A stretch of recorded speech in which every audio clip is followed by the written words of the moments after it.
আমার শুধু চেষ্টা এতটুকুই যে মানুষগুলোর জীবনে আমি আছি, যখন সেই মানুষগুলো আমার নাম মনে করবে তাদের মুখে যেন হাসি ফোটে, হতাশা নয়। আমি কারোর স্মৃতি হতে চাই, ব্যথা নয়।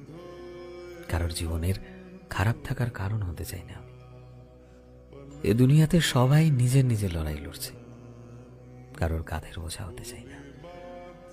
যদি আমার থাকার পরে কারোর মন একটু হলেও ঠিক থাকে, তবে আমি বুঝে যাব যে আমি সঠিক রাস্তায় হাঁটছি।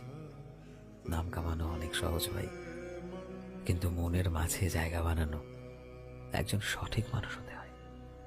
আর আমি সেই সঠিক মানুষ হয়েই থাকতে চাই, যাতে কাল যখন কেউ আমার নাম মনে করবে আমি তাদের শান্তি যেন হতে পারি, আফসোস নয়।